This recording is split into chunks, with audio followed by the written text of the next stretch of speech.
Hey everybody, how y'all doing? Welcome to the Blue Chip Podcast by fans for fans. This is your host Cody Potter. How y'all doing today? On the last show, we did our top 25 players heading into the 2026 college football season. I've been doing a ton of work on the edges, wide receivers, quarter. I mean, pretty much every position, but really been highlighting on I think the deepest, brightest. I think there's going to be a lot of risers at these positions. So today we're going to get to the edges. That's pretty much the first position. Edge players, defensive ends, 3-4 outside linebackers. Pretty much anybody coming after the quarterback full time. I mean, pressure creators, just very high positional value, man. So we're going to run from positional value down. I would have normally started with the quarterbacks here, but I am not done with the quarterbacks. There's a lot of quarterback potential in this class. So I'm probably actually going to save it for last. I'm going to save the best for last for this series. Next episode, I'll get the wide receivers to you, so I'll go defense, offense, and that's how we're going to do this. And that I'm going to end it with the quarterbacks, like I said. So it's just gonna go that way. So for the defensive end class, yeah, man. My preference. I'm going to show you some highlights, like I always do. My preference, my number one player is not the consensus number one player as far as the position for the edges. I'm playing Colin Simmons. That's my number two. I got Dylan Stewart out of SC. I know the numbers are not in Colin Simmons is in his ballpark, man. But I am going off potential for Dylan Stewart. I showed Dylan Stewart on my clip yesterday because he was my number two overall player. On my board going into this season, some of that is projection. Some of it is just seeing how players win consistently on tape. Some of it is length. Some of it's skill set. I mean, like highway speed, we always talk about that, man. When I talk about blue chip players, when I'm grading and everything like that, I think Dylan Stewart has a lot more tools in that toolbox. I'm not saying that Colin Simmons is an amazing player because I have him at 4 overall for my whole big board. So, I mean, trust me, Colin Simmons is that dude. So I'm going to play highlights of him. Just going to get to some numbers real quick on Dylan Stewart. 19 solo tackles last year, 4.5 sacks in 2025, 6.5 in 2024. Dealt with a little bit of injuries last year. He's had 3 forced fumbles in each of the last 2 seasons for Dylan Stewart, and then 17 tackles for loss in his 2 years at SC. I expect these numbers to go way up, man. I expect a dominant year, man. I'm almost talking like a Jadeveon Clowney type just burst onto the scene, man. It's usually that third year where it clicks, and a lot of these guys that I'm talking about, man, the guys that are returning for their senior seasons, a lot of these guys had the third year numbers to kind of back up this trend, and I think it's where it's going to go. And for even Colin Simmons, I mean, let's get to Colin Simmons right now as you're watching him, man. Like, I mean, he can play 3-4 end. He can play 4-3 end. He can play 3-4, rush linebacker, outside linebacker. I like him at the 3-4 outside linebacker. I love the way they use him at Texas. I wouldn't change it up. Really probably a more schematical fit for what the Commanders do than what Dylan Stewart is. I just love Dylan Stewart. I'm not saying Dylan Stewart couldn't play a 3-4 defensive, 3-4 outside linebacker. He's, to me, more of a 4-3 dominant, like Julius Peppers type length, man. Not that size. I mean, Julius Peppers was like 260, 270 coming out. Dylan Stewart's like about 250, 245, somewhere in that. We'll see where he weighs come combine time. I mean, as far as like an official measurement, but when I look at him, he's about 250 at 6'5". We're talking about elite length. Colin Simmons, we're talking more traditional 3-4 defensive outside linebacker. 6'3", 250, 245, somewhere in that range. Plays like it, has really good length for the 6'3 frame. Really good first step, man. I'm talking really good first step. And I mean, he could actually probably play inside linebacker with the eyes, with his feel for the game. 23 solo tackles last year, 12 sacks. And the sacks are always there. It's not just like a 1-year blow up for him. I mean, he, first season wasn't a lot. Second season, you could tell it was coming. Third season, it blew up for Colin Simmons, man. He's a hell of a rusher, man. Another guy, 3 forced fumbles each of the last 2 seasons. I don't know why I said his third year blow up. I think this is probably going to be the third year blow up for him.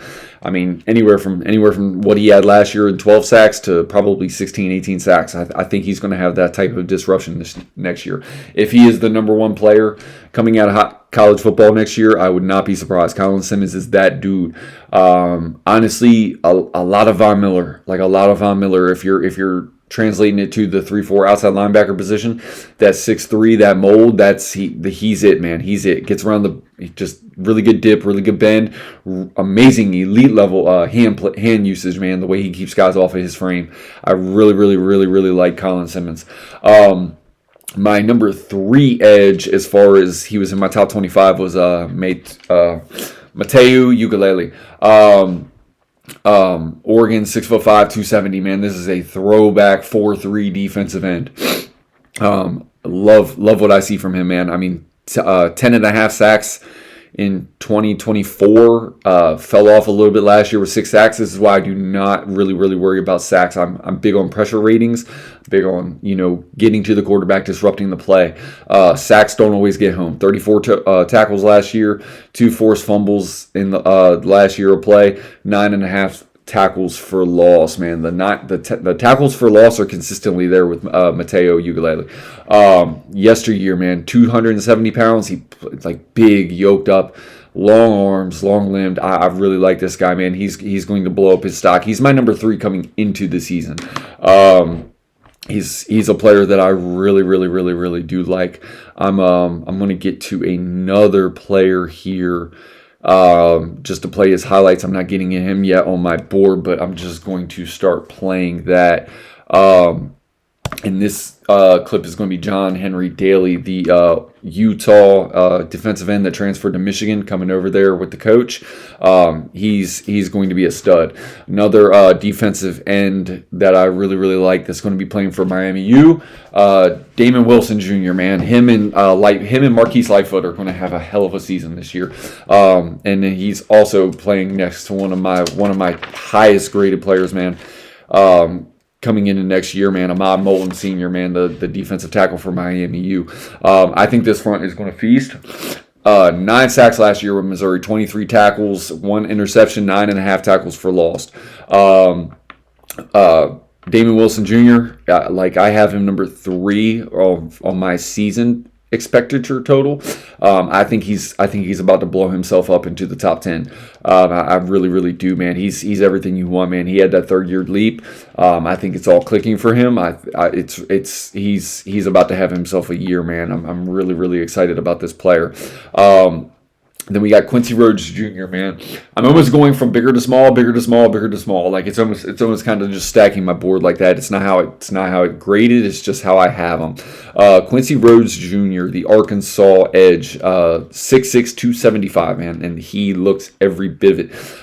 8 sacks last year, 1 forced fumble, 43 total tackles, 15.5 tackles for loss, man. Quincy Rhodes Jr. is a guy. He is a dude, man, and he brings it every play.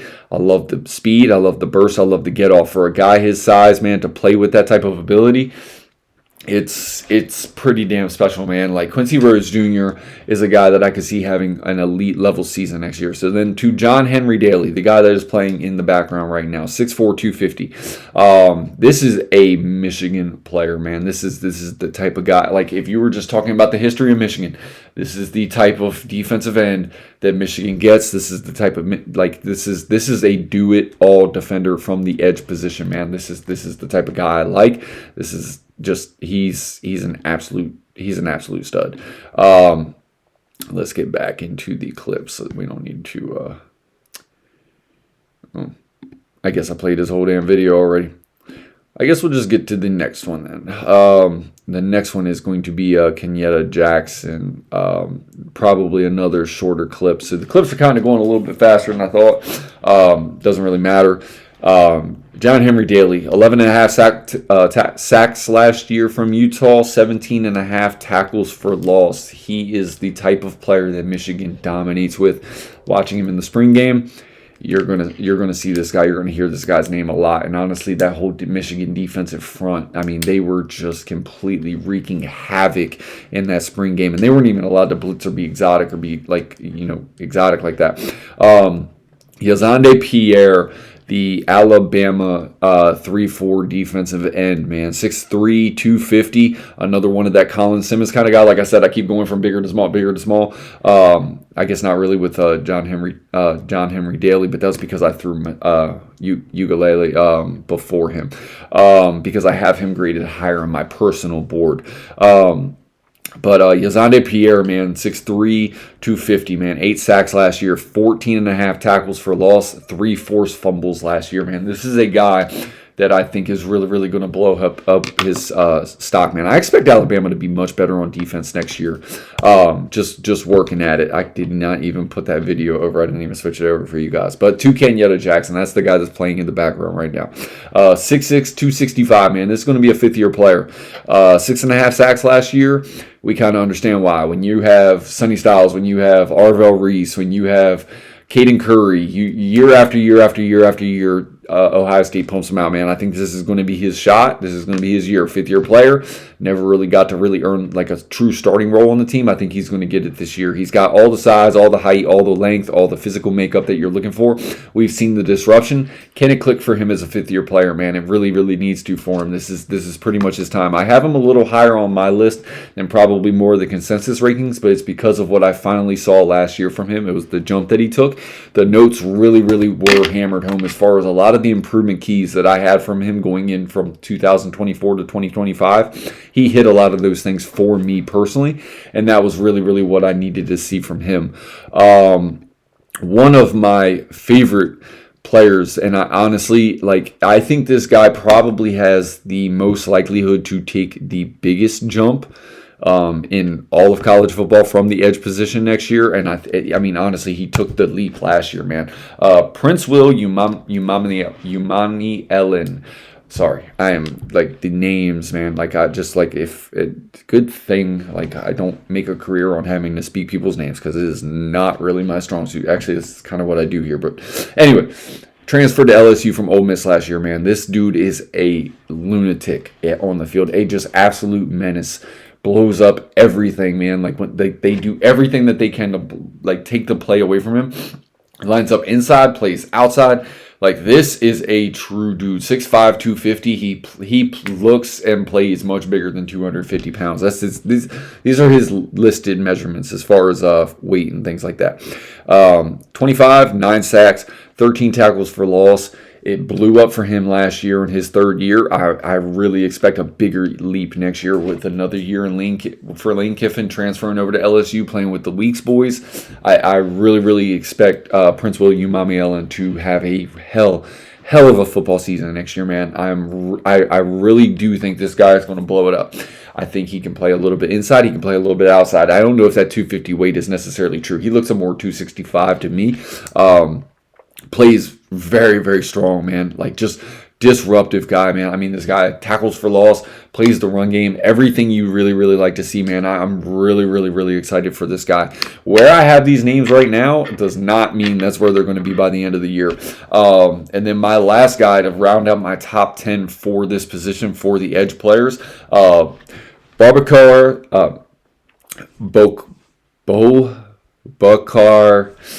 Traore. Notre Dame edge. 6 foot, pretty small as far as the height. Length measurables are a little bit longer. He's definitely like his limbs and things like that are a little bit longer than 6 foot. They do play him at edge. Kind of more that like 3-4 outside, like hybrid linebacker kind of guy. They line him up inside and they line him up outside on the second level a lot. He does play defensive end, transferring to and from the 4-3 to the 3-4. They use a lot of mixed personnel sets over there at Notre Dame.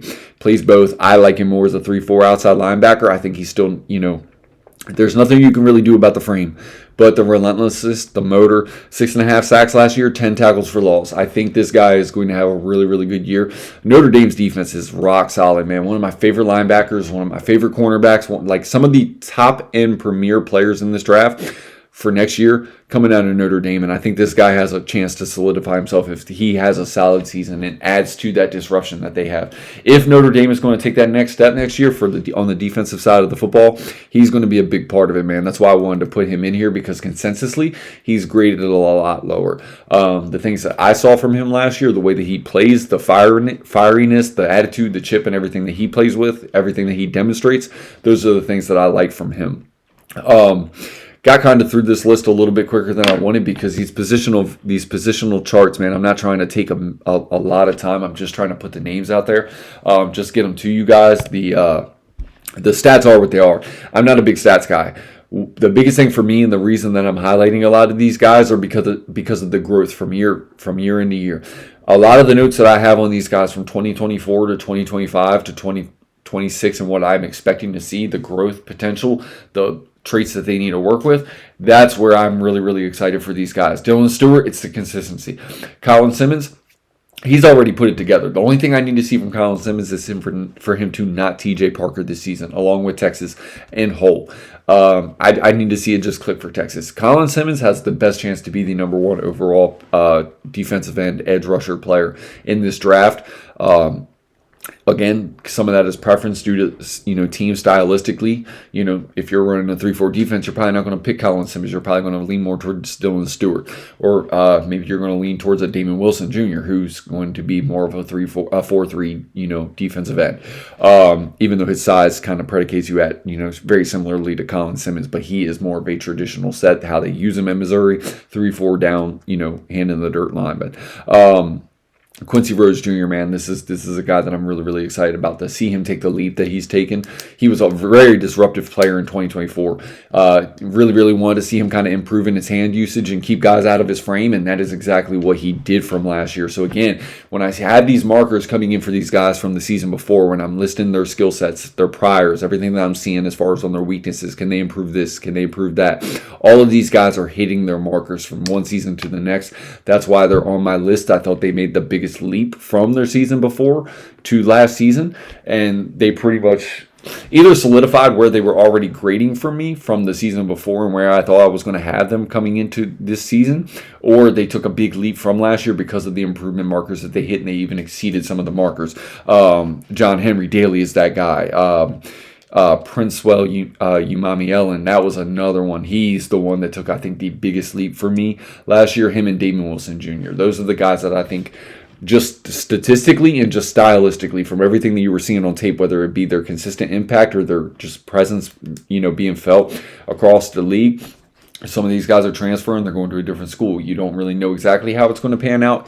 Numbers are not very credible for me. Like, you can have 15 sacks. You can have 12 sacks. That really does not translate to me very often, because you can have a 15 sack season where you only get home 6 pressures. If the quarterback gets rid of the ball, just like whatever it is, somebody gets there before you, it doesn't really mean you weren't going to have a sack. It just means that the ball got rid of it. So that number to me is very not indicative to scouting a player. If we're going to talk about sacks, Colin Simmons at 12, then he's number 1 easy on this list. Mateo Ugalele, you see him go from 10.5 to 6 sacks. It's not because his production didn't fall off. He didn't get any worse as a player. In fact, he got better as a player.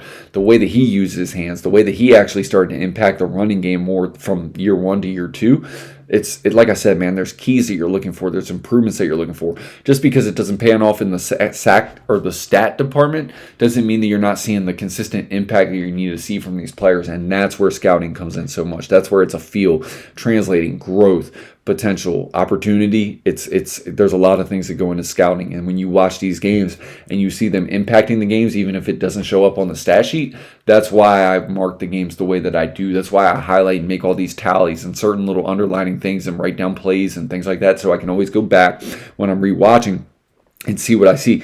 Oh, should he have had a sack there? No, maybe he should have. Maybe he could have taken his first step better. That's what scouting is, and that's what makes it so hard. That's what makes it so fun. It's not an easy job, man. It's really hard to translate these guys. And then you can be absolutely right about a player. then they get hurt, and there's just so many things that go into it. That's why it's so much fun for me. There's no right answer, man. Like, you can like all these players, and like, I mean, honestly, if there's a player you don't like, it's probably only because they go to a school that you absolutely don't like. It's because they're all great players, man. They're all really, really talented. These are my top 10 defensive ends, edge rusher players. I had a lot of fun really making this list, getting it together for you. It's not going to be it's not really like a top 10 per se. This is me taking my 2025 notes and putting them together, looking at who took the biggest leaps from where they were, me translating where they're playing to. Does that system, the school that they transferred to, does it really fit to their skill set? Are the players around them even better than what they had at their last stop? Or is this just going to be the moment that they really, really, truly do break out? Or have they already broken out and we're just trying to see them continue to stack that? So some of these players are graded all over the board. Again, Kenyatta Jackson is not going to be graded in a top 10 anywhere.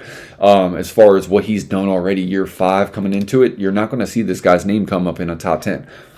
Is that wrong? Is that right? I mean, whoever knows. But I mean, I'm bringing him up because I want to give him his shine. I want to give him his due. This is his moment for himself and for Ohio State. He's finally getting through the gauntlet. We know Ohio State puts him out.